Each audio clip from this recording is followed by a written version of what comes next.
ஆத்ம வணக்கம். ஆத்மபிதா சுவாமி சிவானந்த பரமஹம்சர் அவர்கள் அருளிய அக்ஷராபியாசம். கல்வி நம்முடைய உள்ளிலிருந்து வெளியில் வந்த ஜீவனை திருப்பி உள்ளில் கொண்டு போய் பார்க்கும் பொழுதுதான் சத்தியத்தை தெரிந்து கொள்ள முடியும். அப்பொழுதுதான் ஞானம் உண்டாகின்றது. அதற்கே மத்தக ஞானம் என்று சொல்லுவது. இப்பொழுது உலகத்தில் அவ்விதம் செய்யாமல் வெறும் புத்தகத்தை மட்டும் படித்து புத்தக ஞானம் மட்டுமே இருக்கின்றது. அது பொய்யாகும். அதனால் நாம் படித்ததெல்லாம் பொய்யாகி போயிருக்கின்றன. எனில் வேத சாஸ்திர இதிகாசாதிகள் ஒன்றும் பொய்யல்ல. அவையெல்லாம் மெய், சத்தியமாகும்.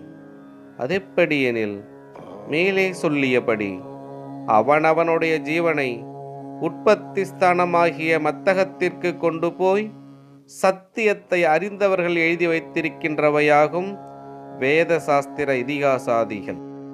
உலகவாசிகள் மேல் சொல்லப்பட்ட விதத்தில் செய்யாமலும் உண்மை தத்துவத்தை அறியாமலும் பகிரங்கமாய், அதாவது வெளிப்படையாய், தத்துவமில்லாததாய், அசத்தியமாயிருக்கின்ற நிலைமையை பார்த்தாகும் துரபிமான வாத பிரதிவாதங்கள் செய்து கொண்டிருக்கிறார்கள்.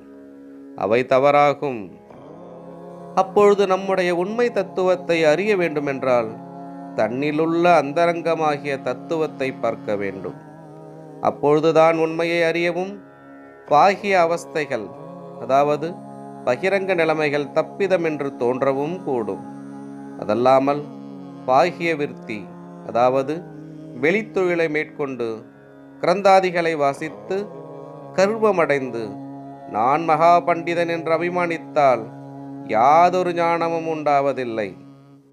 ஞானம் உண்டாக வேண்டுமானால் தன்னில் ஆந்தரிகமாய், அதாவது அந்தரங்கமாய் இருக்கின்ற தத்துவத்தை பார்த்து அக்ஷராபியாசம் செய்ய வேண்டும். அப்போது மட்டுமே தாதுவிற்கு உணர்வு உண்டாகின்றது. அந்த சமயத்தில் சர்வஞனாய் தீருவோம். ஆத்ம வணக்கம்.